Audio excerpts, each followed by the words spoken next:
This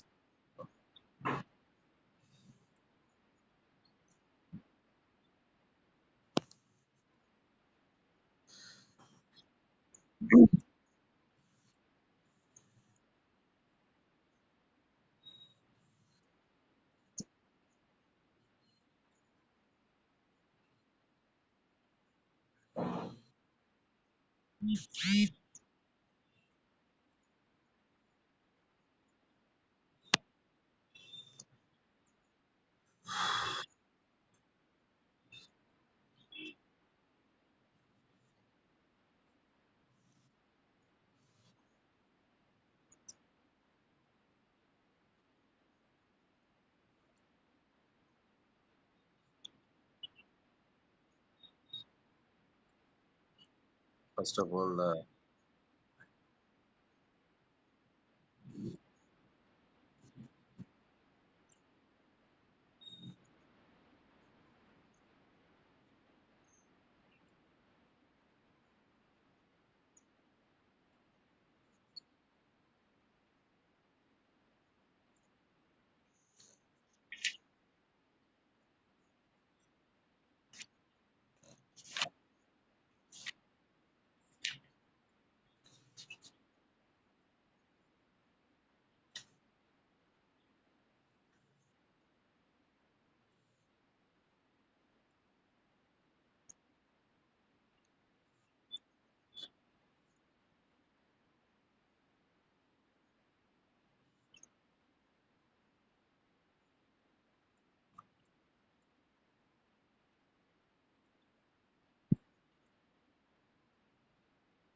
புரிந்து கொள்ள முடிகிறது. இந்த நிகழ்ச்சியில் கலந்து கொண்டு ஐயா அவர்கள் மேலும் தெலுங்கு அவர்களுக்கு தெரிந்த மொழிகளில் உரையாற்ற வேண்டும் என்று கேட்டுக்கொண்டு ஐயா அவர்களுக்கான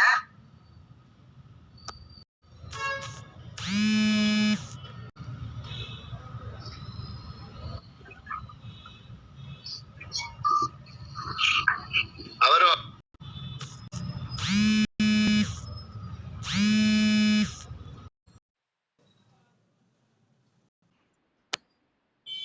ஒரு ஃபோன் கால் ஒன்று வந்துட்டு இருக்கு, எமர்ஜென்சி. ஜஸ்ட் அட்டன் பண்ணிட்டு ஐ வில் ஸ்டார்ட். ஓகே,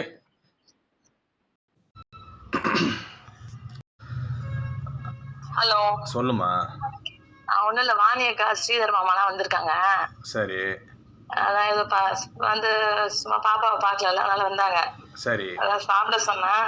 ஆ சரி, நான் போயிட்டு மாமா வீட்டுக்கு போயிட்டு வரேன் அப்படின்னு இருக்கிறாங்க. அதனால எப்படியும் லஞ்சுக்கு டின்னருக்கு வருவாங்கன்னு நினைக்கிறேன். அப்படியா? நான் வரதுக்கு 10:45 ஆகுமா? செமினார்ல இருக்கேன். இப்போ திடீர்னு சொல்றீங்க. ஆமா. ஏதாவது வாங்கி நான் காசு கொடுக்குறேன், ஏதாவது வாங்கி வாங்க. நான் அதனால தான் கட் பண்ணேன்.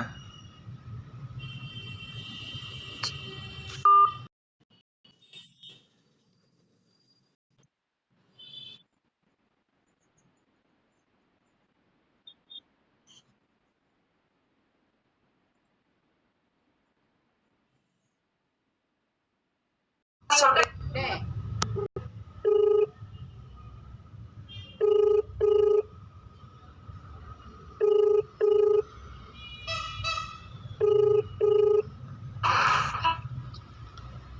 என்னது 10வது ஆகுமா? பரவாயில்லையா?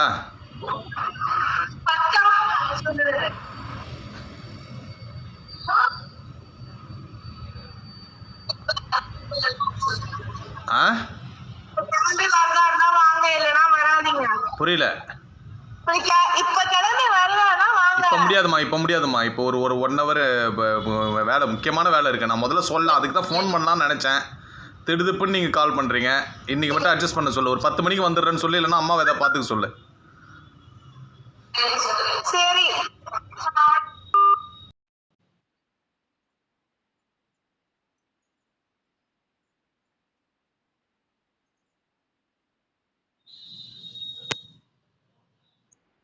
ஓகே.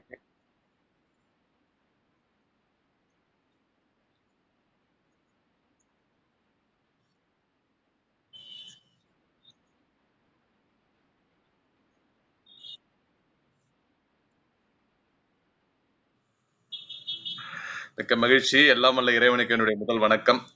என்னை என்ற தாய் தந்தைக்கும், சுதந்திரமாக சுகமாக இந்த குளிர்தன்றல் காற்றை சுவாசிக்க காரணமாக இருக்கும் என் தாய் திருடான பாரத தேசத்திற்கும், அனைத்திற்கும் மேலாக நம் தாய்மொழியான தமிழுக்கும் என்னுடைய வணக்கத்தை சொல்லி என்னுடைய உரையை தொடங்குகிறேன்.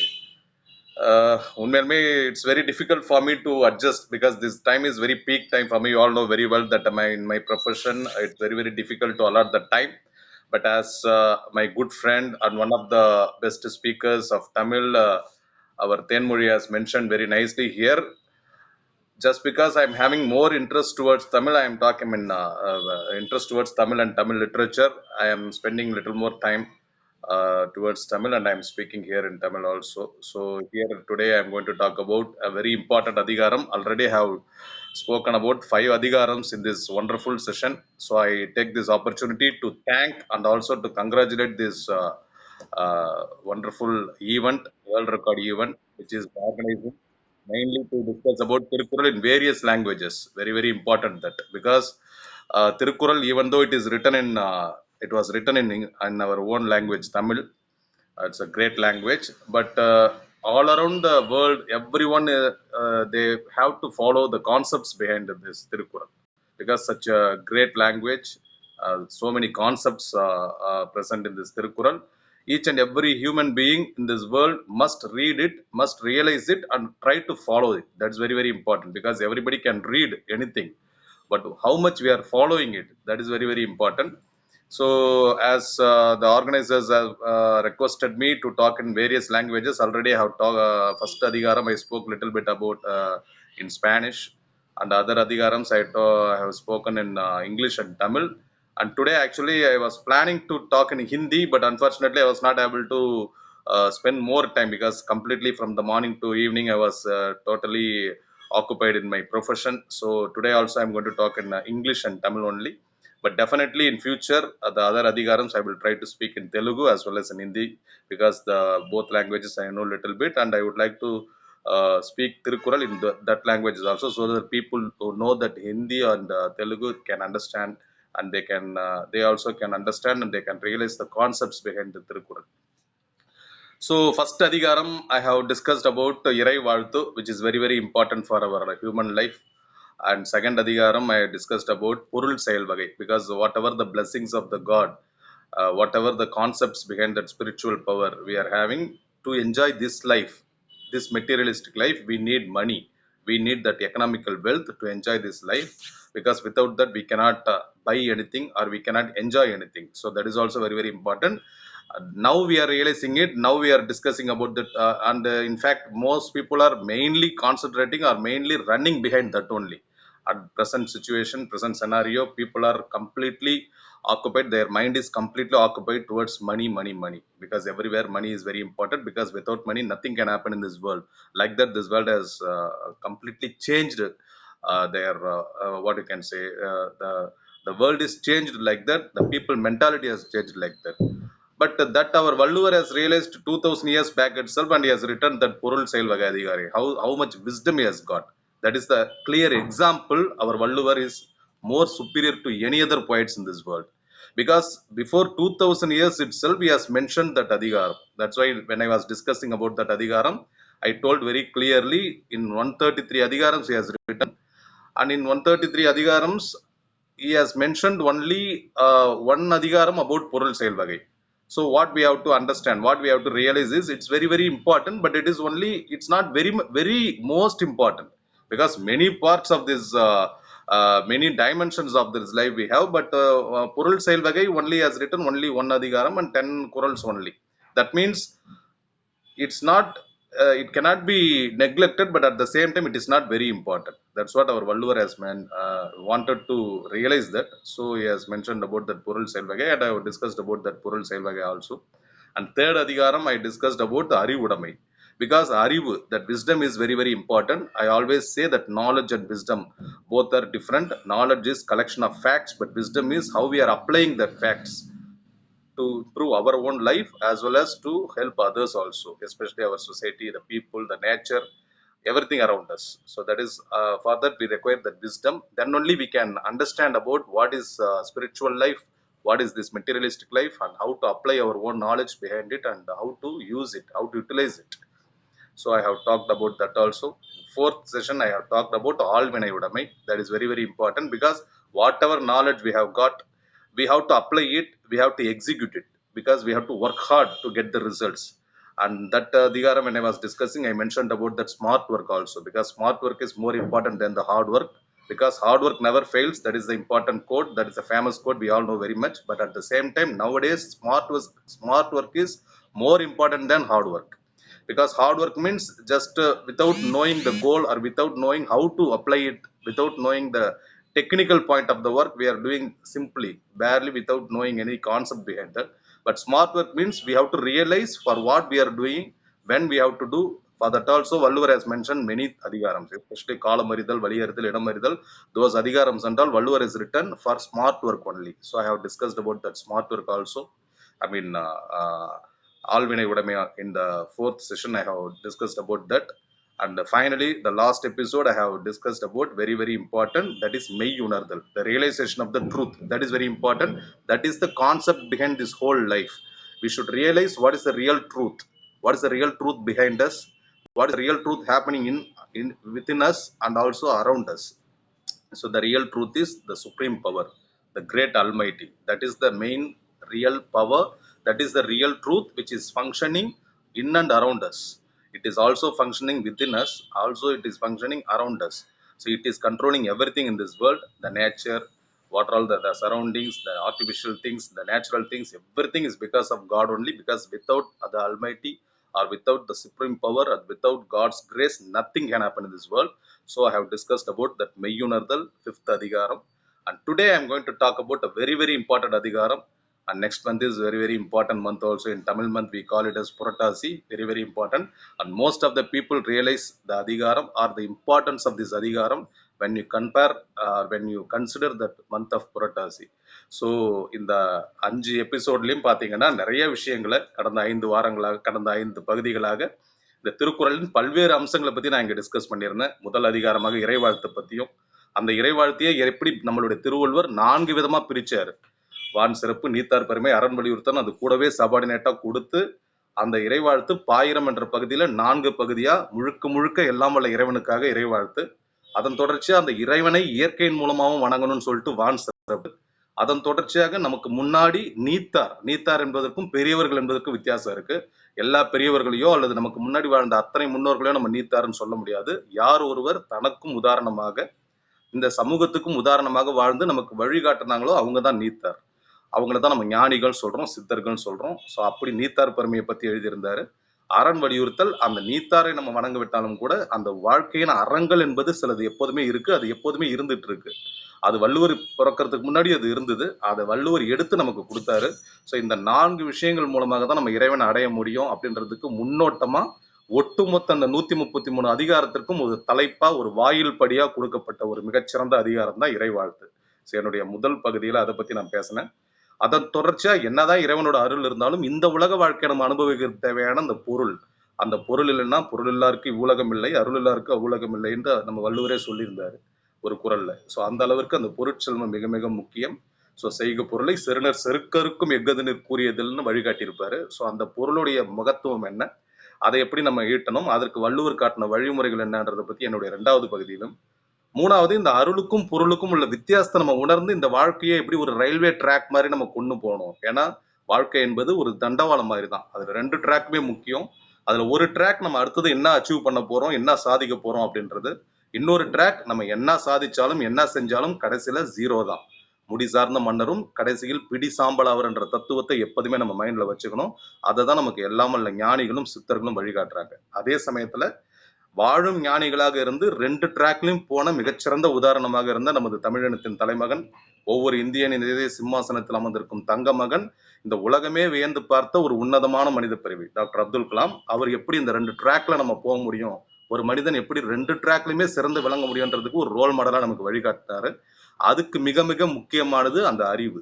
அதனாலதான் அவருக்கே பிடிச்ச ஒரு குறள், அந்த அறிவற்றம் காக்கும் கருவி செருவார்க்கும் உள்ளழிக்கல் ஆகாரன். சோ அதனால அந்த அறிவுடைமை என்பது மிக முக்கியம்.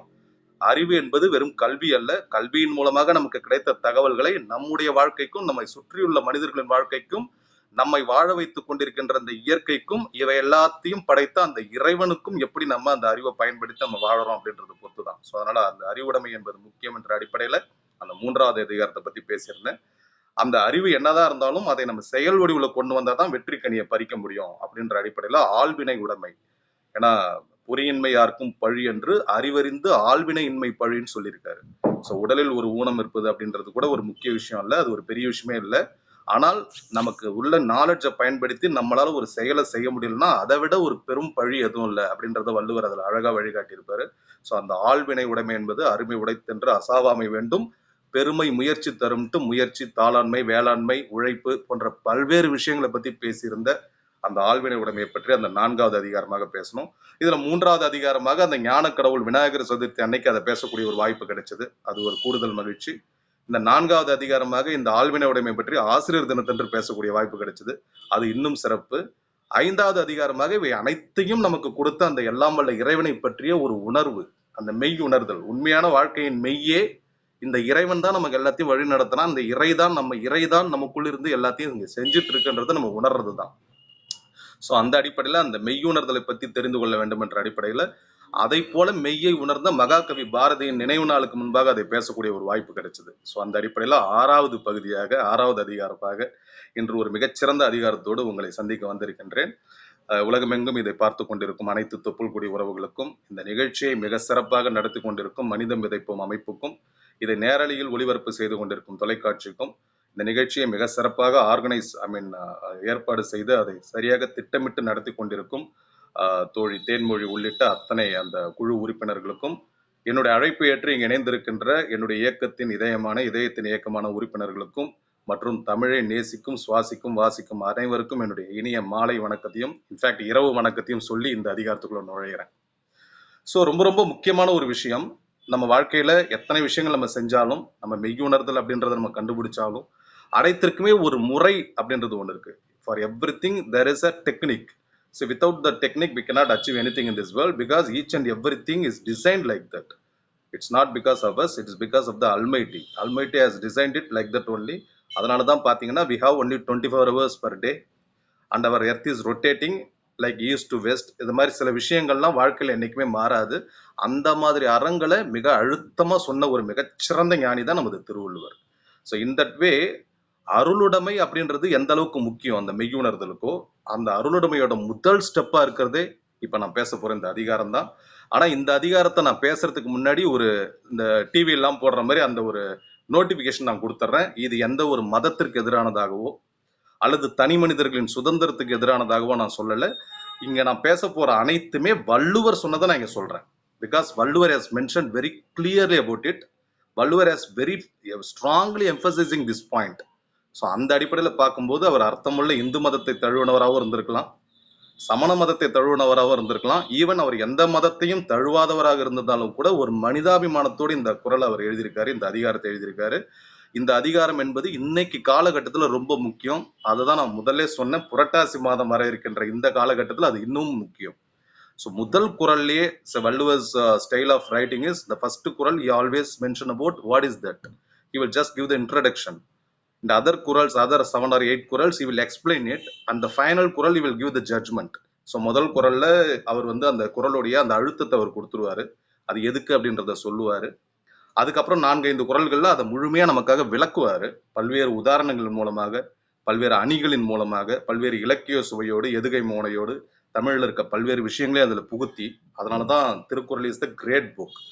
அந்த புக்ல நீங்க வந்து எல்லாத்தையுமே பார்க்கலாம். வெறும் கருத்துக்கள் மட்டும் அல்ல, ஒரு கனிச்சுவையோடு கூடிய தமிழையும் அதுல பார்க்கலாம், பல்வேறு இலக்கணங்களையும் நம்ம அதுல பார்க்கலாம், பல்வேறு விதமான எடுத்துக்காட்டுகளையும் நம்ம பார்க்கலாம்.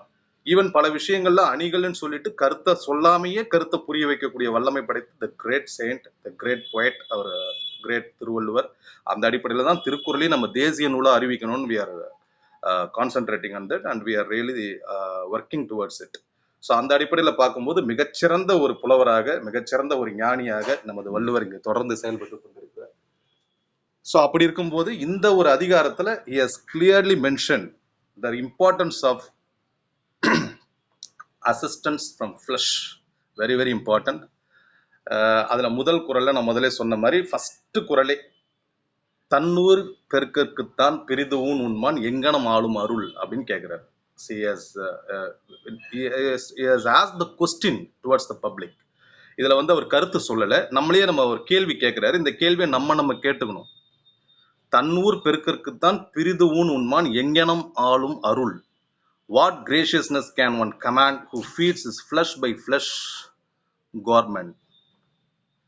எவ்வளவு ஒரு அருமையான கேள்வியை நம்ம வள்ளுவர் நம்ம கேட்கிறாரு பாருங்க. அதாவது நம்மளுடைய உடம்பை நாம் வளர்ப்பதற்காக நம்மை போலவே இறைவனால் படைக்கப்பட்ட இன்னொரு உயிரை நாம் கொன்று தின்வது என்பது எந்த வகையில் நியாயம்?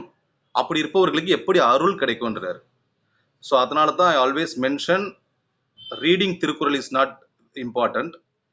whatever we read, how much we are following it, அது வெரி வெரி முக்கியம். இன்னொரு பெரிய விஷயம், ரோட்டில் நடக்கும்போது ஒரு கொலைகாரன் இல்லை வந்து நம்ம ஒரு கைதிகளை ஒரு கொலை நடக்குது, ஒரு கொள்ளை நடக்குது, இல்லை பல்வேறு குற்ற செயல்கள் நடக்குதுன்னா நம்ம மனித இனம் அதுக்காக நம்ம பதறோம், அதுக்காக நிறைய கண்டனங்களை தெரிவிக்கிறோம், சட்டத்தின் முன்னாடி அவங்களை நிறுத்துறோம். ஒரு ஆடு மாடு கோழி பண்ணி அதுக்கு சட்டம் இல்லைன்றதுனாலயோ இல்லை அது போய் ஒரு கோர்ட்டு கேஸ் போட முடியாதுன்றதுனால மட்டுமே அதை வெட்டி தின்பது எந்த வகையில நியாயம் அப்படின்றத நான் கேட்கல, நம்ம வள்ளுவர் கேட்கிறார். அதையும் தாண்டி அவர் கேட்கிற முதல் கேள்வி எங்கேனும் ஆளும் அருள். அதனாலதான் அருளுடைமை என்ற அதிகாரத்துக்கு பக்கத்திலே வச்சிருப்பார். அந்த அருளுடைமை அதிகாரத்துல ரொம்ப படு கேவலமா அந்த மனிதர்களை நான் பல தடவை சொல்லியிருக்கேன். I always mention this. He scolds the people. அவர் வந்து ரொம்ப வெகுளாமைன்னு ஒரு அதிகாரம் எழுதினாரு, கோபம் இருக்கக்கூடாதுன்னு. That is correct. But at the same time, even Valluvar gets angry whenever he talks about some irresponsible fellows, irresponsible human beings. Even ஐந்தறிவு படைத்த விலங்குகள் கூட அவர் சொல்றாரு நிறைய இடங்கள்ல. ஈவன் பேச தெரியாதவங்களே அப்படி சொல்றாரு. பயனுள்ள சொல் பாராட்டுவானை மகனனல் மக்கட் பதடி அனல்ன்றாரு. அறம்போலும் கூர்மையரேனும் மரம் போல்வர் மக்கட்பண்பு இல்லாதவர் அப்படின்னு சொல்றாரு. இப்படி பல இடங்கள்ல திட்டுறாரு. அப்ப அந்த பணம் என்பதையும் அருள் என்பதையும் வைத்தே ஒரு குறள்ல அருளுடைமையில மிக சிறப்பா ஒரு குறள் எழுதுறாரு. அருட்செல்வம் செல்வத்துள் செல்வம், பொருட்செல்வம் பூரியார் கண்ணு முளை அப்படின்ட்டு சிம்பிளா முடிச்சிடுறாரு. ஸோ பொருட்செல்வம் என்பது யார்கிட்ட வேணாலும் இருக்கலாம், ஆனா உண்மையான அருட்செல்வம் என்பது அதற்குரிய அந்த ஞானிகளிடமும் அதற்குரிய ஞானத்தை உடையவர்களிடம் மட்டும்தான் இருக்கும். அதனாலதான் ஞானிகளார் சம்திங் சுப்பீரியர். அவங்கள நம்ம டச் பண்றதோ இல்லை அவங்கள பத்தி பேசுறதோ இட்ஸ் நாட் வெரி ஈஸி. அவங்கள நம்ம பக்கத்துல நெருங்கவே முடியாது. It's very difficult to attain that level because anybody can earn money, anybody can become rich, but everybody cannot become gracious. Everybody cannot become the merciful man. Everybody cannot become saint like our Valluvar or Varalar or Tirumular or Thiringana Sambandar. That's what our Valluvar has mentioned very clearly. அதனால இந்த பணம் அதிகமா நம்ம கிட்ட இருக்குன்றதுனால நம்ம பெரிய ஆளுன்னு நினைக்க கூடாதுன்றத மறைமுகமா சுட்டி காட்டுறாரு.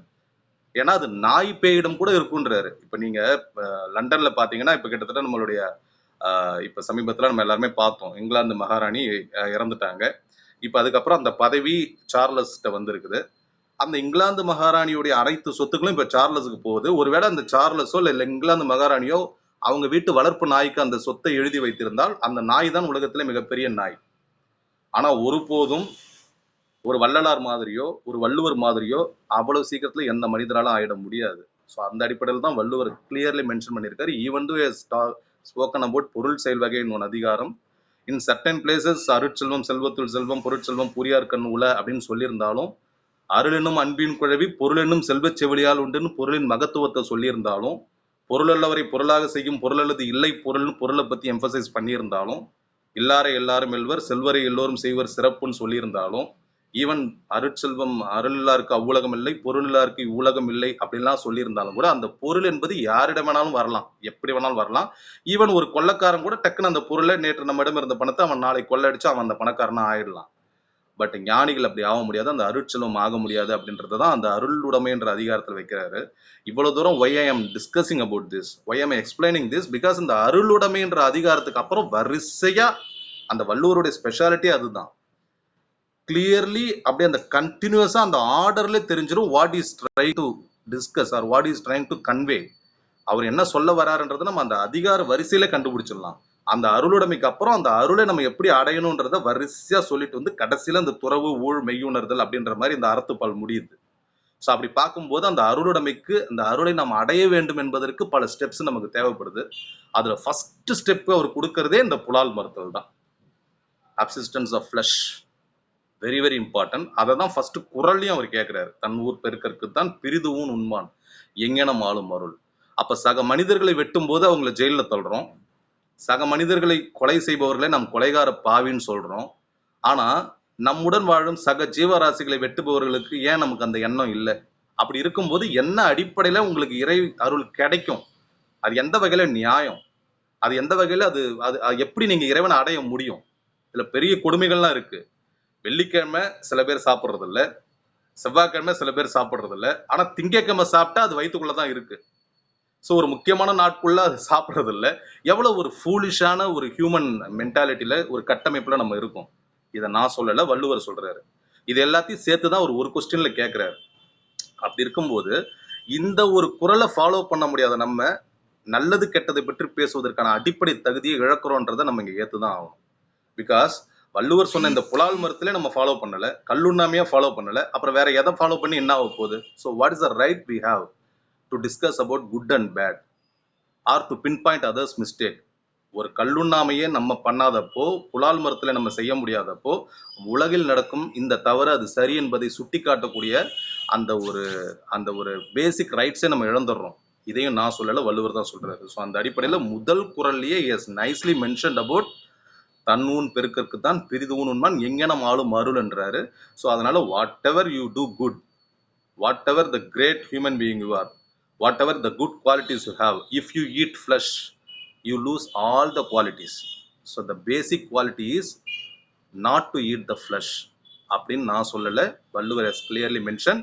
If you eat that, if you do that, or if you have that habit, definitely you cannot reach that grace, you cannot become a ஞானி. ஸோ the basic step அதுதான். அதனால தான் அருளுடைமைக்கு அடுத்த முதல் அதிகாரமே புலால் மறுத்தல் தான். அப்புறம் வரும் கல்லாமை, வெகுளாமை, நிறைய விஷயங்கள் அது மாதிரி வந்துகிட்டே இருக்கும். ஸோ கடைசியில் அது மெய்யுணர்தல போய் முடியுது. இந்த செகண்ட் குறள் அதுக்கு அப்படியே has given very clear example. பொருளாட்சி போற்றாதாருக்கு இல்லை, அருளாட்சி ஆங்கில்லை ஊன் தின்பவருக்கு. அது பாருங்க, ஊன் தின்பவருக்குன்னு போடுறாரு. அந்த தின்பவர் அப்படின்ற வார்த்தையில கொஞ்சம் கடுமையை அவர் காட்டுறாரு. ஏன்னா சாப்பிடுவதற்கு அவ்வளவு நல்ல வார்த்தைகள்லாம் இருக்கு. விருந்தோம்பல்னு ஒரு அதிகாரமே எழுதின வள்ளுவர். ஸோ ஊன் விருந்து அப்படின்னு கூட அவர் கொடுத்துருக்கலாம். விருந்தோம்பல் அப்படின்றப்போ அது அந்த அந்த அந்த உணவு உண்ணும் முறைக்கு விருந்து ஓம்பல் அல்லது விருந்துன்ற ஒரு வார்த்தையை கொடுத்த அழகு பார்த்த இனம் நம் தமிழினம். அதற்காகவே ஒரு அதிகாரத்தை டாப் 10லே வச்சிருப்பாரு நம்ம வள்ளுவர். இன்ஃபேக்ட் அன்புடைமைக்கு அடுத்ததே அது வந்துடும். ஏன்னா வெரி வெரி இம்பார்ட்டன்ட் அந்த விருந்து என்பது. மருந்துன்ற அதிகாரம் கூட கடைசியா தான் வச்சிருப்பாரு, ஏறக்குறைய ஒரு 100வது அதிகாரத்து பக்கத்துல வரும். ஆனா விருந்துன்றது டாப் 10லே வைக்கிறாரு. அந்த மாதிரி வார்த்தைகளை கூட அவர் யூஸ் பண்ணல, தின்பவருக்குன்னு போட்டுறாரு. தின்றது அப்படின்ற மாதிரி ரொம்ப ஒரு கலோக்கியலான வேர்டு அங்க யூஸ் பண்றாரு. இவ்வளவு படித்த, இவ்வளவு ஞானத்தை பெற்ற நம்ம வள்ளுவர். ஏன்னா அது ஒரு உணவாவே அவர் கன்சிடர் பண்ணல. ஸோ பொருளாட்சி போற்றாதாருக்கு இல்லை. நம்ம என்னதான் ஏர்ன் பண்ணாலும் we should have our own plan to save our money. If you don't save our money, or if you are just spending the money just like that without having any calculation or without having any accounts, whatever we do, whatever we think we are getting, we are buying and we are spending money, means we cannot save more money, or we cannot achieve anything by saving more money, or we cannot buy anything which is very great. அதே மாதிரி இந்த ஊன் தின்பவர்களுக்கு அருள் என்பதே சேராதுன்னு. So the basic ஸ்டெப்பே you should have that ஊன் உண்ணாமை. அப்ப இருந்தாதான் அந்த அருளுக்குரிய ஃபர்ஸ்ட் ஸ்டெப் அப்படின்னு சொல்லிடுறாரு. அதை எங்க கம்பேர் பண்றாரு பாருங்க. That's what our Valluvar is a great saint, is a great poet. So first அருளுடைமையில பொருட்செல்வம் பூரியார் கண்ணும் உல அப்படின்னு சொல்லிட்டு அதே அருள் பொருளை இங்க தூக்கிட்டு வந்து கம்பாரிசன் எப்படி கொடுக்குறாரு பாருங்க. பொருள் இல்லாருக்கு உலகம் இல்லை, அருள் இல்லாருக்கு அவ்வுலகம் இல்லை அப்படிலாம் சொல்லிட்டு அந்த பொருளை கூட எப்படி நீங்க பயன்படுத்த முடியும், சேர்க்க முடியும்? அது சரியான முறையில் செலவு பண்ணா மட்டும்தான். அதே போல இந்த அருள் என்பதை எப்படி நீங்க சேர்க்க முடியும்? நீங்க செலவு பண்ண வேணாம், உண்ணாம இருந்தாலே போதும்ன்றாரு. ஆட்டோமேட்டிக்கா அந்த அருள் சேரும். அப்ப அந்த அருள் என்பது உண்ணாமையின் அடிப்படை. இந்த தூரம் இந்த அளவுக்கு நான் பேசுறதுக்கு இப்ப பல பேர் இதுல நிறைய டவுட்ஸ் கூட வரலாம். ஏன்னா இந்த ஒரு திருக்குறள் அதிகாரத்தை பேசுகின்ற போது இது சம்பந்தமா இருக்கிற சில விளக்கங்களும் கொடுக்க வேண்டிய ஒரு கட்டாயத்தில் நம்ம இருக்கோம். இதுல தாவர உணவு சிறந்ததா, விலங்கு உணவு சிறந்ததா, எல்லாம் உயிர்கள் தானே. வாடிய பயிரை கண்ட போதெல்லாம் வாடினேன்னு சொன்ன நம்ம வள்ளுவருடைய இந்த அதிகாரத்தை ரொம்ப எம்பசைஸ் பண்றாரு. ஜீவகாருண்யமே மோட்ச வீட்டின் திறவுகோல் அப்படின்றாரு. வாடிய பயிரை கண்ட போதெல்லாம் வாடுறாரு. இன்ஃபேக்ட் மாமிச உணவை கடுமையா எதிர்க்கிறாரு. ஆனா இன்னைக்கு ஒட்டு மொத்தமா அரசியலே அப்படித்தான் நடக்குது. ஏன்னா ஒரு ஒரு ஒரு ஒரு பிரியாணி, ஒரு குவார்ட்டர், அந்த ஒரு ஏதோ ஒரு ஒரு லிக்கர் அப்படின்னு எடுத்துக்கலாம். அது கூடவே பணம். எது எதெல்லாம் மனிதனை அழிப்பதற்கு தேவையோ அதை வைத்துதான் இங்க அரசியலே நடத்தப்படுது. இதை விட ஒரு அவலம் என்ன இருக்கு? சோ அப்ப ஊனுண்ணாமை என்பது தனி மனிதனுக்கு மட்டுமல்ல, நாட்டை சீர்திருத்தவே தேவைப்படுது. ஏன்னா ஒருவேளை இந்த ஊனுண்ணாமைன்றதை எல்லாரும் கடைபிடிக்க ஆரம்பிச்சா பல அரசியல் கட்சிகளின் போக்கே திண்டாட்டம் ஆயிடும். பல தீய அரசியல் தலைவர்களின் போக்கே ரொம்ப கஷ்டமா போயிடும். ஏன்னா இன்னைக்கு மக்களை மதிமயக்கி இந்த குவார்ட்டருக்கும் இந்த பிரியாணிக்கும் மட்டுமே மதிமயக்கி ஓட்டுக்கு காசை கொடுத்து ஆட்சியை பிடித்து ஆட்சியை நடத்தக்கூடிய அவல நிலையை தான் பல இடங்கள்ல நம்ம பார்க்கிறோம். சோ அன்னைக்கு 2000 வருஷத்துக்கு முன்னாடி வள்ளுவர் எழுதின அந்த அதிகாரம் இன்னைக்கும் எந்த அளவுக்கு சிறப்பா இதுல செயல்படுது அப்படின்றத நம்ம தெளிவா பார்க்க முடியுது. சோ இதுல தாவர உணவு, விலங்கு உணவு, ஈவன் சுட தண்ணி வச்சா கூட அதுல நுண்ணுயிர்கள் செத்துருது அப்படின்னு சில அறிவு ஜீவிகள் பேசலாம். வள்ளுவரை விட பெரிய அறிவு ஜீவிகள் இந்த உலகத்துல யாரும் இல்லைன்றதை நான் பல மேடைகள்ல சொல்லியிருக்கேன். I mention that he is compared to Einstein. Even he is better than Einstein, I can say, because Einstein is the only scientist who has used his brain only 5%. The researchers said that. But in my point of view, Valluvar has used more than that. He is the only person who has used more than that because he has written 133 subjects. In that 133 subjects, so many subdivisions are there. So around 500 departments he has the knowledge. Even our Einstein has knowledge in only physics. He has only invented E equal to mc square and little bit relation theory, that's all. But our Thiruvalluvar has mentioned, written about 133 adhigarams. In subdivisions, if you include, it will become like 500 subjects. So 500 subjects he has given clear concepts with clarity, with clear evidence of the human life, the what you can say, principles. So அப்போ வள்ளுவர் எந்த அளவுக்கு பயன்படுத்தியிருக்கும் மூளையை. So அப்படிப்பட்ட வள்ளுவருக்கே இவருக்கு நம்மளுடைய அந்த சராசரி மூளையை வைத்துக்கிட்டு பகுத்தறிவுன்ற போர்வையில பல பேர் கேள்வி தொடுப்பாங்க. அவங்களுக்கு வள்ளுவர் கொடுக்குற பதிலடி தான் இது. படை கொண்டார் நெஞ்சம் போல் நன்றுக்காது ஒன்றன் உடல் சுவை உண்டார் மனம். Who wields a steel is steel hearted, who tastes a body is hard hearted. So ஆட்டை அறுத்தாலும் அதுவும் கத்தி தான் வெட்டுது. அதே மாதிரி ஒரு உயிர் தானே மனிதனும். அது எப்படி கழுத்தை அறுக்காம இருக்கும்? ஏன் அறுக்கல? ஏன் அறுக்க முடியல? பிகாஸ் ஆஃப் சட்டம் ஒன்லி. ஸோ அதுவும் இதுவும் ஏறக்குறைய ஒரே செயல் தான். அதுவும் ஒரு உயிர் எடுக்கிறது தான். இந்த உயிர் எடுத்தா மட்டும் எல்லாருமே நம்ம உங்களை கொலகாரம்னு சொல்றோம். ஆனா ஒரு கோழியோ ஆடையோ மாடையோ வெட்டும்போது ஏன் நம்ம அதை சொல்ல மாட்டோம்? இந்த இடத்துல ஒரு கதையை நான் இங்க சொல்லி ஆகணும். 100 பேர் இருந்தா கூட அதுல ஒரு 5 பேர், நான் ஏற்கனவே இந்த கதையை மென்ஷன் பண்ணேன். இதை இன்னும் கொஞ்சம் ஜென்டலா சொல்லலாம்னா, ஒரு ரயில்வே ட்ராக்ல ஒரு ட்ரெயின் போயிட்டு இருக்கு. அங்க அந்த ரயில்வே கிராசிங்ல அந்த சிக்னல் காட்ட வேண்டியவர் ஒரு சின்ன மிஸ்டேக் பண்ணிடுறாரு. அதனால ரயில்வே ட்ராக் ஸ்ட்ரைட்டா போயிட்டு இருக்கு. 2 ட்ராக்லயும் போகக்கூடிய ஒரு சூழ்நிலை வந்துடுச்சு. ஒரு ட்ராக்ல ஒரு 25 பேரு மது அருந்து விட்டு அந்த இடத்துல சீட்டு விளையாடி கொண்டு இருக்கக்கூடிய ஒரு அவல நிலை. இன்னொரு ட்ராக்ல ஒரு 2 குழந்தைங்க விளையாடிட்டு இருக்கு. இப்போ ஒரு டிசிஷன் எடுக்கணும். என்ன டிசிஷன் அங்க எடுக்கப்படுது கடைசியான்னு பாத்தீங்கன்னா, அந்த ட்ரெயின் அந்த 2 குழந்தைகள் இருக்கிற பக்கமா திருப்பப்படுது.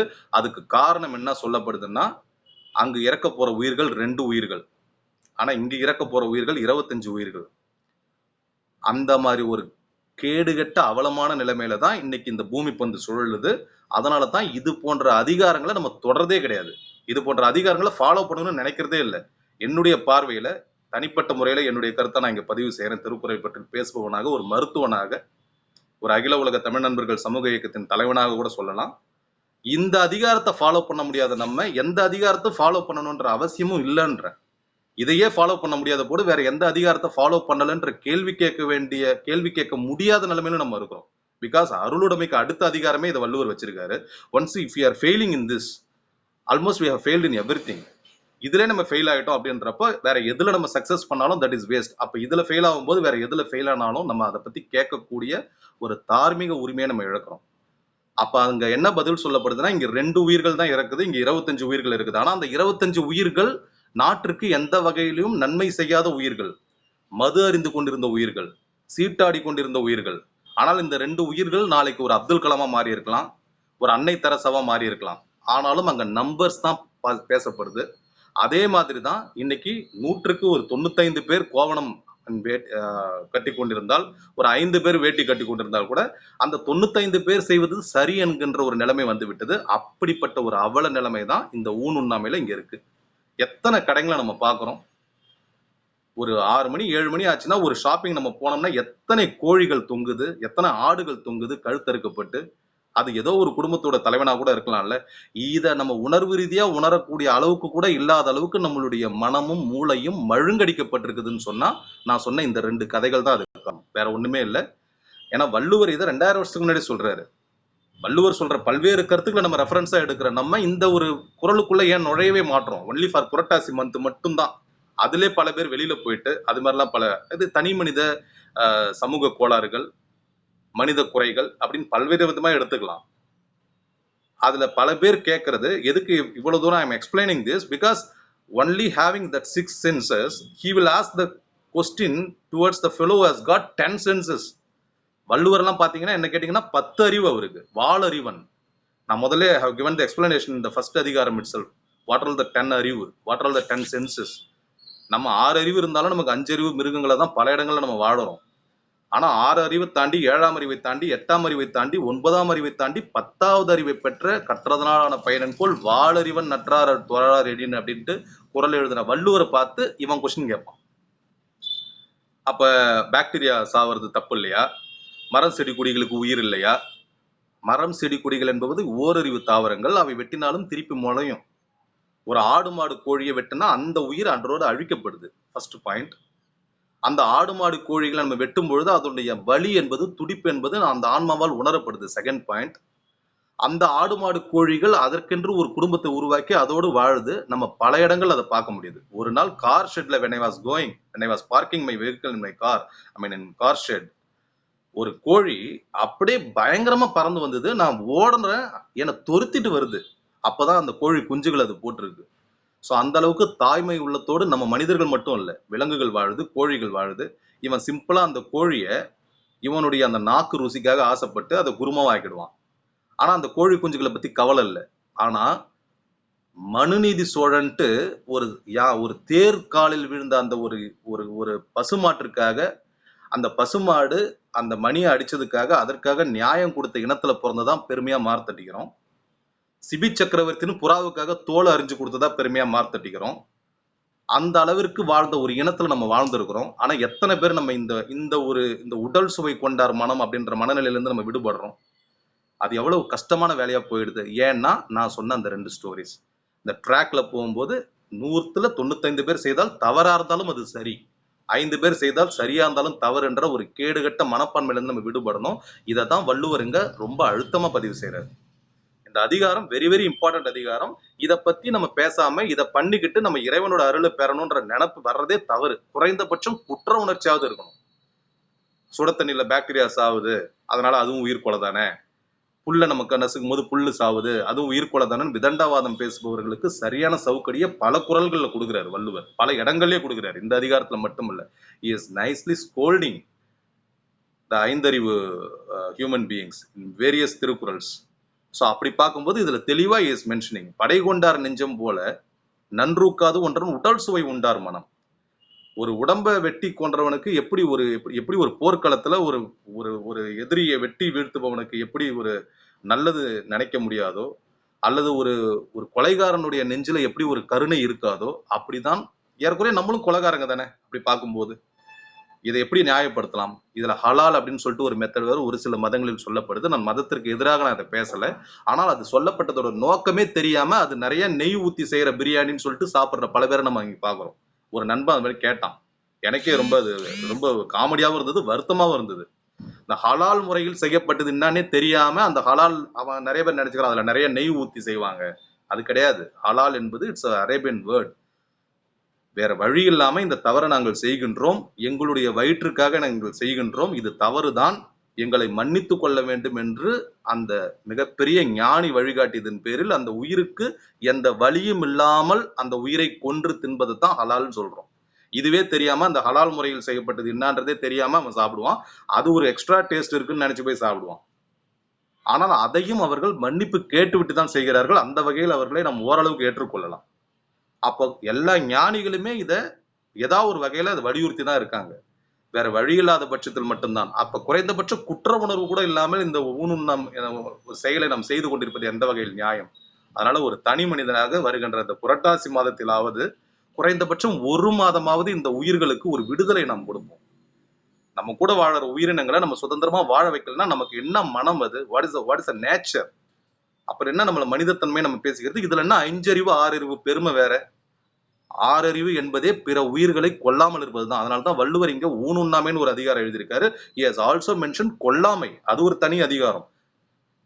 ஈவன் நமக்கு தீங்கு விளைவிக்கக்கூடிய உயிரினங்களே வந்தா கூட அதை கொல்லக்கூடாதுன்னு எழுதுறாரு. நம்ம அந்த அளவுக்கு போக தேவையில்லை. குறைந்தபட்சம் நம்மை நோக்கி தீங்கு செய்ய வருகின்ற ஒரு உயிரினங்களை வேற வழி இல்லாம நம்மை பாதுகாத்துக் கொள்ள நாம் கொள்ளுவது என்பது கூட ஓரளவுக்கு ஏற்றுக்கொள்ளப்படலாம். Not by Valluvar. என்னுடைய பார்வையில் நான் சொல்றேன், வள்ளுவர் அதுவே வேணான்றாரு. கொல்லாமை என்ற அதிகாரமும் வெரி வெரி இம்பார்ட்டன்ட் அதிகாரம். Each and every human being must read it. ஆனா சம்பந்தமே இல்லாம மேய்ஞ்சிட்டு இருக்க ஒரு ஆடையும் மாடையும் கோழியும் பன்னியும் அது மானு பாவமா இருக்கும். இவனுடைய வாய் ருசிக்காக மட்டும். உலகத்தில் வேற உணவுப் பொருட்களே இல்லைன்னா அதை செய்யறதுல தப்பு இல்லை. இவ்வளவு உணவுப் பொருட்கள் இருந்தும் அதை செய்வது எந்த வகையில் நியாயம்? அதை செய்துவிட்டு நான் எல்லாம் ஞானாக என்னை காட்டிக்கொள்வது எந்த வகையில் நியாயம்? இதை செய்துவிட்டு பிறரின் நல்லது கெட்டதை பற்றி பேசுவதற்கு நமக்கு என்ன தகுதி இருக்கு? இந்த அடிப்படையில் உருவாக்கப்பட்டுதான் பல்வேறு பிரிவுகளும் கூட. அதுக்குள்ள நான் டீப்பா போக விரும்பல. அது சமூகத்தில் நடக்கின்ற பல்வேறு சூழ்நிலைகளை ஒத்த ஒரு விஷயம். ஆனாலும் வள்ளுவரின் பார்வையில் இந்த ஊனுண்ணாமையை ரொம்ப அழுத்தமா அவர் பதிவு செய்யறாரு. he has mentioned in 4th Thirukkural very nicely. whatever I have discussed, that is a summary of that. only that 4th Thirukkural has mentioned அருள் அல்லது யாதெனில் கொல்லாமை கோரல், பொருள் அல்லது அவ்வூன் திணல். திணல்னே போட்டுறாரு பாருங்க. இங்க வந்து அந்த விருந்து இல்ல ஒரு நல்ல வார்த்தை, இப்ப நம்ம கூட வீட்டுக்கு யாராவது வந்தாங்கன்னா we always welcome them and we will call them, we will ask them சாப்பிடுறீங்களா இல்ல சாப்பிட்டீங்களா, தின்றீங்களா, தின்னுட்டு போறீங்களா. we will not ask because that is not the decent word to welcome the guest. But இங்க பாருங்களேன், இந்த ஒத்த வார்த்தையில நம்ம புரிஞ்சுக்கலாம் வள்ளுவர் இந்த குறளை எவ்வளவு அழுத்தமா கொடுக்குறாரு அப்படின்னு சொல்லிட்டு. ஏன்னா பல இடங்கள்ல ஒரு மருந்துன்ட்டு உணவு பத்தி பேசியிருக்காரு. ஈவன் அந்த வாதம் பித்தம் அதை பத்தி எல்லாம் பேசியிருக்காரு. பல்வேறு விஷயங்கள்லாம் ரொம்ப டீசென்டான முறையில அவர் கொடுத்திருக்காரு. ஆனா இங்க பாத்தீங்கன்னா திணல்னே போட்டிருப்பாரு. இன்ஃபேக்ட் தின்னுதல் என்பது ஒரு தூய தமிழ் வார்த்தை தான். ஆனாலும் கூட அதை நாம் பல இடங்களில் பயன்படுத்துவதில்லை, நாம் பேசுவதில்லை. அந்த வார்த்தை தான் இங்க போடுறாரு பல இடங்கள்ல. அப்படின்னா இந்த மாதிரி வார்த்தைகளுக்கு உரிய ஒரு செயலா இந்த வள்ளுவர் இந்த ஊனுண்ணாமையை அவர் பார்க்கிறார், உண்பதை அவர் பார்க்கிறார். சோ அருள் அல்லது யாதெனில் கொல்லாமை கோரல், பொருள் அல்லது ஊன் திணல். சோ கொல்லாமையும் அந்த ஊனை தின்பதையும் ஒரே குறளில் is mention. if merciless it is to kill and it is disgraceful. அது கொல்வது என்பதே ஒரு தவறான செயல், merciless work. அதுக்கப்புறம் அந்த ஊனை தின்பது என்பது அதைவிட கொடுமையான செயல். அப்போ ஊன் உண்ணாமை என்பது மிக மிக முக்கியம் அப்படின்ட்டு இஸ் மென்ஷன். ஸோ இந்த மாதிரி திருக்குறள்லாம் மென்ஷன் பண்ணிட்டு வரும்போது கடைசியா அவர் ஒரு 5வது குறள்ல மிக அருமையான ஒரு குறளை அவர் வைக்கிறாரு. உண்ணாமை உள்ளது உயிர் நிலை, ஊன் உண்ண அண்ணாத்தல் செய்யாத அலறு. off with fresh flesh a life you save, the eater's hell's mouth shall not wail. So நீ உண்ணாமல் இருந்துன்னா பிற உயிர்களிடம் இரக்கமா இருக்கிறதும் இருக்கும், அந்த உயிர்களும் நல்லா வாழும், அதன் மூலமாக உனக்கும் அதனால் வருகின்ற பாவங்கள் விளையாது அப்படின்னு சொல்றாரு. அதை மீறி அதை கொண்டால் அதனால நமக்கு பல்வேறு பாதிப்புகள் வரும்ன்றதை மறைமுகமா சுட்டி காட்டுறாரு. அறிவியல் ரீதியாகவும் இது ஒத்துக்கொள்ளப்பட்ட விஷயம். சைவ உணவுகளை விட நமக்கு அசைவ உணவுகள் என்பது நிச்சயமாக ஒருபோதும் நன்மையை தராது என்பதை நம்ம வெளிப்படையை ஏற்றுக்கொள்ளதான் வேண்டும். அசைவ உணவுகள் தீமை அப்படின்னு நான் சொல்ல விரும்பல, மருத்துவராகவும் நான் இங்க பதிவு செய்யறேன். ஆனால் சைவ உணவுகளை விட அசைவ உணவுகள் கண்டிப்பா நன்மை நம்ம சொல்ல முடியாது. ஏன்னா சைவ உணவுகள் செய்யாத பல தீமைகளை அசைவ உணவுகள் செய்யுது. ஆனால் அசைவ உணவுகள் செய்யாத பல நன்மைகளை சைவ உணவுகள் நமக்கு செய்யுது. அப்படித்தான் நம்ம வாழ்ந்தோம். கிட்டத்தட்ட 30-40 வருடத்துக்கு முன்னாடி வாரம் ஒரு முறை அல்லது 2 வாரங்களுக்கு ஒரு முறை, மாதம் ஒரு முறை சாப்பிட்டு கொண்டிருந்த நம்ம இன்னைக்கு எப்படி இருக்கோம்? இதுக்கு காரணம் என்ன? பல்வேறு வெளிநாட்டு மோகம். பல வெளிநாட்டுல இருந்து வந்து நம்ம வீட்டுல நம்ம கோழியை சாப்பிட்றது கூட அதுல ஒரு கௌரவ குறைவு. வெளிநாட்டுல இருந்து வந்து அவன் ஒரு மெத்தட்ல பண்ணி அதுக்கு ஒரு பிராண்ட் நேம் கொடுத்தா அதை சாப்பிடுவதாக இருக்கிற ஒரு இந்த வரட்டு கௌரவத்திற்கு ஆட்பட்டு இன்னும் அடிமைத்தனமான மனநிலையில் இருப்பதற்கும் இந்த ஊனுண்ணாமை போன்ற அதிகாரங்கள் தேவைப்படுது. ஸோ மொத்தத்தில் பார்க்கும்போது நமது வள்ளுவர் காட்ட வழியை விட்டு நாம் விலகி நிற்கிறோம். We have completely deviated ourselves. Our lifestyle is completely changed. Even though we have got the independence, we are not the free birds. Still, we are the slaves only. We are following the dictations. We are living our own life. We are not living our own life. We are not living our life by the great saints who has guided us. We are not living our own life by following these sort of the great books, the great morals. But we are living our own life just because even though we have got freedom, but still we are slaves only. Still we are not following these good morals. That means நம்ம எல்லாமே அடைஞ்சிருந்தாலும் கூட, சுதந்திரம் என்பதை அடைஞ்சிருந்தாலும் கூட, இந்த மாதிரி நியாயமான விஷயங்களை நம்ம ஃபாலோ பண்ணல அப்படின்னு சொன்னாலே நிச்சயமாக இன்னும் நம்ம அடிமையாகத்தான் இருக்கிறோம். அது 2000 வருஷத்துக்கு முன்னாடியே சொல்லியிருக்காருன்னா, அப்ப 2000 வருடத்துக்கு முன்னாடியே இதை அவர் எதிர்த்திருக்காருன்னா, அப்ப இன்னைக்கு அதோடைய வீரியம் எந்த அளவுக்கு இருக்கணும், எப்படி இருக்கணும்ன்றதை நம்ம இங்க புரிஞ்சுக்கணும். இது பிராக்டிக்கலா பாசிபிள் இல்லையான்றது ஒவ்வொரு இண்டிவிஜுவல் தான் யோசிக்கணும். முடியாது என்ற சொல்லி நகராதில் கிடையாது என்ற நெப்போலியனுடைய நம்ம படிச்சிருக்கிறோம். அதற்காகவே ஊக்கமுடைமை, மடியின்மை, ஆழ்வினை உடைமை, இடுக்கண் அழியாமைன்னு சொல்லிட்டு நமக்கு பொருட்பல்ல வள்ளுவர் கைட் பண்ணியிருக்காரு. தெரிந்து செயல்வகை, வினை செயல்வகை, பொருள் செயல்வகைன்னு 3 விஷயங்களை தான் செயல்னு சொல்லியிருக்காரு. அரண் வலியுறுத்தல்னு சொல்லிட்டு நமக்கு முதல் அதிகாரத்துல 4வது அதிகாரமா கொடுத்திருக்காரு. நட்புக்காக 5 அதிகாரங்கள் கொடுத்திருக்காரு.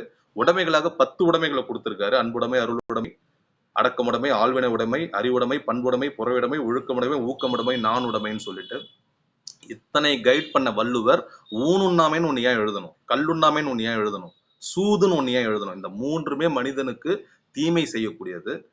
ஆனால் இன்னைக்கு அப்படியே நம்ம இப்ப இருக்க இந்த present செனாரியோல when we think about our own life, do we follow this? இதை நம்ம யோசிச்சு பார்த்தா வள்ளுவர் இந்த ஒரு 3 குறளை மட்டும் ஏன் எழுதியிருப்பாரு, ஏன் எழுதணும்? இதை பத்தி பேசுறது கூட நம்ம பேசுறது இல்லை. அதனாலதான் I have taken this Thirukkural, especially before commencing this Purattasi month.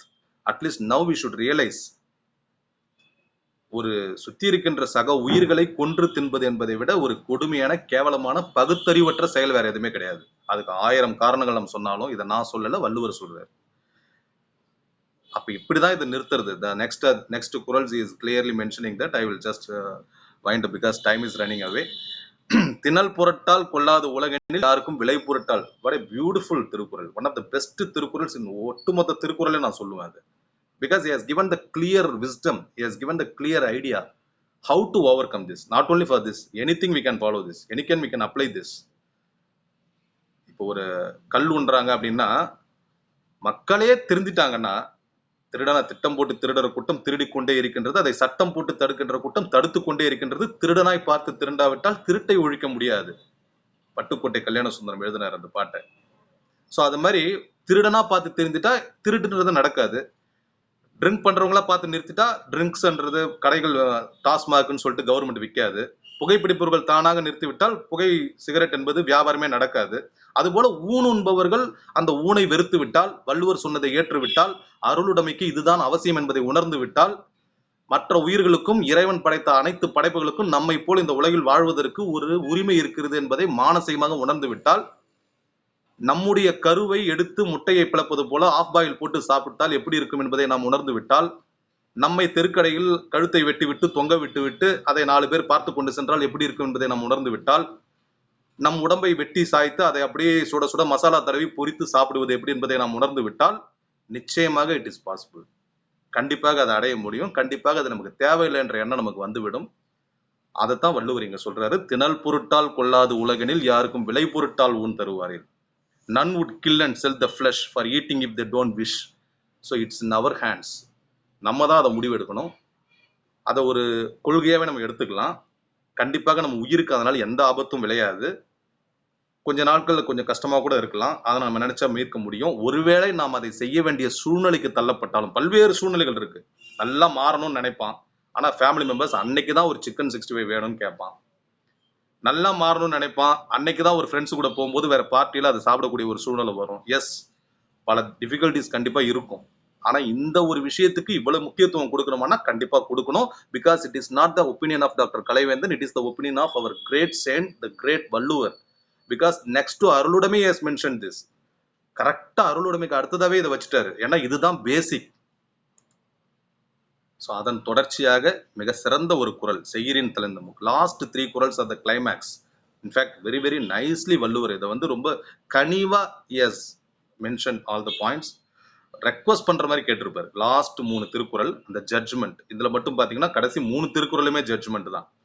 செய்யிரின் தலைப்பிருந்த அதுக்கு முன்னாடி வெரி இம்பார்ட்டன்ட் திருக்குறள், அதை ஜஸ்ட் ஐ ஃபர்காட் இட். உண்ணாமை வேண்டும் புலால் பிரிதொன்றின் புன்னதிர் உணர்வார் பெரியன். சர்ஜரி நான் பண்றேன் ஆஸ் அ டாக்டரா, அதுல தேவையில்லாத மசில்ஸை வெட்டி போடுறேன், அதுல ஒரு 2 கிலோ எடுத்துன்னு போயிட்டு நீங்க சமைச்சு சாப்பிடுங்கன்னு சொன்னா எப்படி இருக்கும்? ஒரு பாடி இருக்கு, ஒரு ஆக்சிடென்ட்ல அடிபட்ட பாடி, இல்ல ஏதோ ஒரு பாடி அது அப்படியே கீழே விழுந்திருக்கு, அதுல ஒரு காயங்கள்லாம் இருக்கு, அதை அப்படியே வெட்டி அந்த மசில்ஸ் அப்படியே நல்லா ஃப்ரை பண்ணி சாப்பிட்டா எப்படி இருக்கும்? அப்படி இருக்குது, அப்படிதான் இருக்கும் அப்படின்றாரு இந்த புலால் உண்பவர்களை பார்த்து. எவ்வளவு கடுமையா சாடுறாரு பாருங்க. ஆனா இவ்வளவு சொல்லியும் நம்ம ஏன் இதுக்கு அடிமைப்பட்டோம்? எப்படி அடிமைப்படுத்தப்பட்டோம்? நமது முன்னோர்கள் இதுக்கு அடிமை ஆகல. 100-150 வருஷத்துக்கு முன்னாடி குருகுல பார்வை இருக்கும்போது இது நம்ம யாரும் அடிமை ஆகல. இன்னும் பல பேர் அதை ஃபாலோ பண்றதை நினைச்சு நம்ம பெருமை அடையணும். அதுதான் இந்த இந்திய தேசத்தின் மகிமை, அதுதான் நம் தமிழ் தேசத்தின் மகிமை, அதுதான் ஞானிகளின் மகிமை. அந்த ஞானிகளின் பார்வையில் இந்த புலாலை மறுத்து வாழும் அந்த மிகப்பெரிய மக்களின் மகிமை. சோ அந்த அடிப்படையில பார்க்கும்போது உண்ணாமை வேண்டும் புலால் பிரிதொன்றின் புன்னது உணர்வார் பெரியன். ஸோ இன்னொருத்தோட புண்ணு தான் அது அப்படின்ற அந்த உணர்வு வந்துச்சுனாலே எப்படி நம்ம சாப்பிட முடியும்? எனக்கு தெரிஞ்சு 2-3 ஃப்ரெண்ட்ஸ் இந்த குறளை படிச்சு நான் மனமாறணும்னு சொன்னாங்க. அதை நீங்க கம்பேர் பண்ணி பாருங்க. மெயினா ஒரு சர்ஜரியில தேவையில்லாத ஒரு மசில்ஸ் நான் வெட்டி போடுறேன், அதை நீங்க எடுத்துன்னு போயிட்டு ஒரு ஃப்ரை பண்ணி சாப்பிட்டா எப்படி இருக்கும்? அதை தான் நம்ம செய்யறோம். ஒரு உடம்ப நம்ம அறுக்கிறோம்னாலே அது புண்ணாயிடுது. ஒரு கோழியோட தலையை கழுத்து அப்படியே தொங்க விட்டு அதுல தந்தூரின்றான், மசாலான்றான், கிரேவின்றான், கிரில்லுன்றான். நமக்கு அந்த உணர்வை உருவாக்கக்கூடிய அளவுக்கு எத்தனை கடைகள் இன்னைக்கு நான்வெஜ் சாப்பிடாம யாருமே இருக்கிறது இல்லை. அது ஒரு பெருமை வேற, அதுல பண்றது கேடுகட்ட கேவலமான செயல். அதுல வேற ஒரு நான்வெஜ் விருந்து வச்சாதான் அதுல ஒரு பெருமை அப்படின்ற அளவுக்கு இந்த மனமும் இந்த மூளையும் நம்மளுடைய வாழ்க்கை முறையும் மழுங்கி போனதுக்கு யார் காரணம்? நான் சொன்ன அந்த ரயில்வே ட்ராக் கதையையும் அந்த கோவணம் வேட்டி கதையும் நம்ம ஞாபகம் வச்சுக்கணும். அதுதான் காரணம். ஆனால் எது எப்படி இருந்தாலும், ஒருவனாக இருந்தாலும் கூட நான் எது செய்வனோ அதுதான் நான் செய்வேன்ற கொள்கையோடு நாம் இருந்தால் நிச்சயமாக இதுல இருந்து மீளலாம். அதை மீள முடியாவிட்டாலும் குறைந்தபட்சம் அந்த குற்ற உணர்வாது நமக்கு இருக்கணும். இது நம்ம செய்யறது இட்ஸ் நாட் கரெக்ட். அதை நியாயப்படுத்த நம்ம முயற்சிப்பது என்பது 5 அறிவு விலங்குகளாக நாம் வாழ்வதற்கு சமம். ஏன்னா 5 அறிவு விலங்கு அதை செய்யல. ஒரு யானை இன்னொரு புலியை அடிச்சு சாப்பிடல. புலியை யானையை அடிச்சு சாப்பிடுறது இல்ல வேற ஒரு விலங்கு அடிச்சு சாப்பிடுறதுன்னா வேற உணவு அதுக்கு இல்ல. அப்ப அதுதான் 5 அறிவு. அதே மாதிரி நம்மளும் செய்யறோம்னா அப்புறம் நமக்கு என்ன 6 அறிவு? அதுல என்ன 6 அறிவு பெருமை அப்படின்றத உணரணுன்றதுக்காக தான் இந்த அதிகாரத்தை நம்ம வள்ளுவர் எழுதியிருக்காரு. பல்வேறு இடங்களில் பல்வேறு விஷயங்களை மறுத்து எழுதிய வள்ளுவர். அதையெல்லாம் நம்ம ஃபாலோ பண்ணாம இதை ஒண்ணு மட்டும் நம்ம ஃபாலோ பண்ணிட்டா கூட போதும். அதுதான் வள்ளுவர் எஸ் மென்ஷன். பிகாஸ் அதுதான் அருளுக்கான வழி. அதுக்காக தான் அருளுடைமைக்கு அடுத்த அதிகாரமே இதை வைக்கிறார். மற்ற அனைத்திலும் நாம் தோற்றுவிட்டாலும், மற்ற அனைத்திலும் நாம் அதை செய்ய முடியாவிட்டாலும் குறைந்தபட்சம் இதை செஞ்சுட்டாலே போதும். பிகாஸ் த ஓப்பன் ஆயிடும், அந்த வாசல் ஓப்பன் ஆயிடும். இல்லைன்னா எங்கே நம்ம ஆளும் அருள்னு ஃபர்ஸ்ட் குறள்லயே has mention very nicely. How you can get that grace? You cannot get God's grace by killing other human beings or by killing other any living beings. செயிரின் தலை பிரிந்த காட்சியார் உன்னார் உயிரின் தலை பிரிந்த ஊன். சோ உண்மையாலுமே அந்த இறைவனுடைய மகத்துவத்தை உணர்ந்தவர்கள், ஞான நிலையை அடைந்தவர்கள் ஒரு உயிர் பெற்ற உடம்ப சாப்பிடணும்னு நினைக்க மாட்டாங்க. ஒரு உயிரற்ற உடம்ப சாப்பிடணும்னு நினைக்கிறத விட ஒரு கேவலமான செயல் ஏதாவது இருக்க முடியுமா? அப்ப நெல் அரிசி அதுவும் உயிரற்ற உணவு தானே அப்படின்ற மாதிரி ஒரு விதண்டாவாதம் வரலாம். ஆனால் நெல் அரிசியை நாம் அறுத்து விட்டாலும் மீண்டும் அங்கு முளைக்கின்றது. ஆனால் ஒரு ஆட்டை அறுத்து விட்டால் அந்த ஆடு மறுபடியும் முளைப்பதில்லை, அது கதறுவதில்லை, அது அழுவதில்லை, அதன் குட்டிகள் அதற்காக சோகமாக இருப்பதில்லை. அந்த ஆன்மாவின் வலியை நாம் உணர்வதில்லை. ஈவன் பல குழந்தைகள், நம்மளுடைய மனித குழந்தைகளே இந்த ஆடு வெட்டி இருக்கிறத பார்க்கும்போது அப்படியே முகம் சுளிக்குது, பாவப்படுது. அது மாதிரி நெல்லையோ மண்ணையோ ஒரு தாவரத்தையோ வெட்டும் போது நம்ம பாவப்படுவதில்லை. இறைவன் நமக்காக படைத்தது அது. அது போல ஒரு புலிக்காகவோ ஒரு சிங்கத்திற்காகவோ படைத்தது மற்ற விலங்குகள். ஆனால் மனிதனுக்காக படைத்தது அது அல்ல. இது முழுக்க முழுக்க மனிதனின் மனப்போக்கு, முழுக்க முழுக்க இறைவனை அடைவதற்கு தடையாக மாய சக்தியால் செய்யப்படுகின்ற அந்த ஆணவம் கண்மம் மாயம்னு ஒரு கான்செப்ட் இருக்கு. அந்த அடிப்படையில் சொல்லப்படுகின்ற வருகின்ற விஷயங்கள். இதை மீறினால்தான் அந்த அருள் பாதைக்குரிய கதவுகளை திறக்கும்ன்றதை Valluvar clearly mention in this. அவிசுரிந்த 1000 வேட்டலின் ஒன்றின் உயிர் செகுத்து உண்ணாமை நன்று. எத்தனை பூஜை புனஸ்காரங்கள் செய்தாலும் சனிக்கிழமை நான் சாப்பிட மாட்டேன்ட்டு வெள்ளிக்கிழமை நல்லா ஹெவியா ஒரு சிக்கன் 65 அடிச்சா no no no chance at all, no grace. அது நம்மை நாமே ஏமாற்றிக் கொள்வது. புரட்டாசி மாதம் நான் சாப்பிட மாட்டேன், மற்ற 11 மாசமும் அதை சேர்த்து வச்சு சாப்பிட்டுருவேன். No grace, nothing can happen. If you eat pulal you cannot enter the grace. You accept, எனக்கு இறைவன் அருள் வேணாம், நான் இந்த உலக வாழ்வை அனுபவித்து வாழ்கிறேன். Okay, that is your wish. அதுக்கு வள்ளுவர் எதுவும் சொல்ல மாட்டாரு. But if you want that god's grace, if you want to go to that world, this is the first inhibition, this is the first step you must do. You should not kill any living beings, you should not eat that also. That's what Valluvar has mentioned. So எத்தனை பூஜை புனஸ்காரம் பண்ணாலும் இந்த புலால ஒண்ணுகிட்டு you cannot achieve that. அந்த last Thirukkural, த punching Thirukkural, அதுதான் கருணையோட அவர் Valluvar has mentioned. கொல்லால் புனால் மறுத்தானை கைகூப்பி எல்லா உயிரும் தொழும். எந்த அளவுக்கு சொல்லிட்டாரு பாருங்க. ஏன்னா ஒரு வாழ்க்கை பிச்சை ஒன்னும் இல்ல, ரோட்டுல ஓடியார ஒரு திருடன் அல்லது ஒரு ஆக்சிடென்ட்ல அடிபட்டு கீழே கிடவரவனுக்கு ஒரு தண்ணியை நம்ம கொடுக்குறோம். ஈவன் ஆஸ் அ டாக்டர் நான் சொல்றேன், ஒரு பேஷண்ட் ஒரு எமர்ஜென்சி, ஒரு ஹார்ட் அட்டாக் வரக்கூடிய ஒரு நிலைமையில இருக்கிறவரை நான் உயிரை காப்பாத்துறேன், அந்த ஒட்டுமொத்த குடும்பம் என் காலில் விழுது. ஈவன் ஆஸ் அ டென்டிஸ்டா, ஆஸ் அ டென்டல் டாக்டரா ஒரு பல்ல சரி பண்ணி அந்த பொண்ணுக்கு கல்யாணம் ஆச்சு, அந்த ஒட்டுமொத்த குடும்பம் குழந்தையோட வந்து என்னுடைய காலில் விழுது. அப்போ சாதாரண ஒரு சின்ன விஷயத்தை நான் மாற்றும் பொழுதே அந்த வாழ்க்கையை கொடுத்ததற்காக, அந்த உயிரை காப்பாற்றியதற்காக அந்த உயிர்கள் நம்மை தொழுகின்றன. அப்போ எல்லா உயிரும் தொழும். இந்த ஒரு சிறு செயலுக்கே இதை தொழும் பொழுது அந்த உயிரையும் கொல்லக்கூடாது, அந்த உயிரையும் உண்ணக்கூடாது என்ற பல உயிர்களை நாம் வாழ வைத்தால் என்ன நடக்கும்? எல்லா உயிரும் நம்மை தொழும். அந்த உயிர்கள் எனக்கு தொழ வேண்டிய அவசியம் இல்லை என்று நினைத்தால் இறைவனை நீ தொழுதாலும் உனக்கு எந்த புண்ணியமும் இல்லை என்பதைத்தான் வள்ளுவர் மிக nicely has mentioned this. So one of the best அதிகாரம்ஸ். Everyone must read this. Even in fact every individual in this world, உலகத்துல இருக்க அனைவருமே படிக்க வேண்டிய ஒரு அதிகாரம். படிக்கிறதோடு மட்டும் இல்லாம ஃபாலோ பண்ணணும். As I mentioned already, again I am stressing that point. Whatever we follow in this Thirukkural, that is immaterial. If you cannot follow any அதிகாரம், it's okay. But if you follow this அதிகாரம், that's what our Valluvar has liked it. He wanted us to follow this. That's why he has mentioned this அதிகாரம் next to அருளுடைமை. அந்த அருள் என்பது நமக்கு வேண்டுமென்றால், இறைவனின் அருள் வேண்டுமென்றால், மெய்யுணர்தலை நாம் உணர வேண்டுமென்றால் இது மிக முக்கியம். அதற்கான வழிமுறைகளை நாம் மேற்கொள்ள வேண்டும். அதற்கு தடையாக இந்த உணர்வில் நாம் ஆட்பட்டிருந்தாலும் குறைந்தபட்சம் குற்ற உணர்வோடு அதை நாம் செய்யும் பொழுது இன்று இல்லாவிட்டாலும் ஒரு நாள் நாம் நிச்சயமாக அதை மீளுவோம். அதை வெகு விரைவில் மீளுவதற்கான முயற்சிகளை மேற்கொள்ள வேண்டும். அதுதான் அவர் சொல்றாரு. கொல்லான், அந்த கொல்லான்ன்றதை சேர்த்துறாரு பாருங்க. ஏன்னா கொல்றதே அவர் தப்பு பண்ணிடுறாரு. அதை கொண்டு சாப்பிடுறதுன்றத படு கேவலமான செயலா அவர் பாக்குறாரு. அதனாலதான் சில இடங்கள்ல கொல்லான் புலான் மறுத்தான் அப்படி போட்டுறாரு. கொல்லான் புலான் மறுத்தானை கைகூப்பி எல்லா உயிரும் தொழும் அப்படின்னு சொல்லி அந்த அதிகாரத்தை அவர் பினிஷ் பண்றாரு. So all lives shall lift their palms to him who eats not flesh nor kills with him. எந்த உயிரையும் கொல்லாமல், எந்த உயிரையும் கொன்று உண்ணாமல் இருப்பவனை எல்லா உயிர்களும் கைகூப்பி தொழும். அது 100க்கு 100 உண்மை. அப்படி கைகூப்பி தொழுபவனைத்தான் இறைவனே கைகூப்பி வணங்குவார். அப்படி கைகூப்பி தொழுபவனாக இருந்துதான் அந்த இறைவனை வணங்குவதற்கான தகுதியே நமக்கு இருக்கு. அதை உணர்ந்துதான் அந்த காலத்துல குருகுலம் நமது இந்தியாவில், நமது தமிழகத்தில், நமது எல்லா விதமான ஞானிகளாலும் முன்னோர்களாலும் நமக்காக வழங்கப்பட்ட முறைகள். அந்த முறைகளை நம்ம பல்வேறு வெளிநாட்டு சக்தியின் காரணமாக, பல்வேறு மாற்று மத சக்திகளின் காரணமாக நம்மை நாமே மாற்றிக்கொண்டு ஏமாற்றிக்கொண்டு ஒரு வாழ்க்கையை வாழ்ந்து கொண்டிருக்கின்றோம். இன்றிலாவது அதை முயற்சி செய்து முடிந்தவரை முழுமையாக அதை விடுவதற்கு முயற்சி செய்வோம். இல்லையெனில் குறைப்பதற்காவது முயற்சி செய்வோம். ஒருவேளை அதை விட முடியாவிட்டால் நாம் செய்வது தவறு என்ற குற்ற உணர்ச்சியோடு இறைவனிடம் பாவ மன்னிப்பாவது கேட்டுக்கொள்வோம் என்று சொல்லி இந்த ஒரு அருமையான வாய்ப்பில் இந்த 6வது அதிகாரமாக இந்த புரட்டாசி தொடங்குகின்ற இந்த காலகட்டத்தில் இந்த ஊனுண்ணாமை, புலால் மறுத்தல் என்ற ஒரு மிகச்சிறந்த அதிகாரம். எப்படி ஒரு கல்லுண்ணாமை, சூது என்பதற்கு நிகரான ஒரு அதிகாரம். ஆனால் அதை கூட வள்ளுவர் அருளுடைமைக்கு பக்கத்துல வைக்கல. ஏன்னா இந்த அருள் என்பது நமக்கு வேண்டுமென்றால், இறைவனின் அருள் நமக்கு வேண்டுமென்றால், ஈவன் நம்மை சுற்றி இருக்கின்ற அத்தனை உயிர்களின் அன்பும் நமக்கு வேண்டுமென்றாலும் இது வேணும்.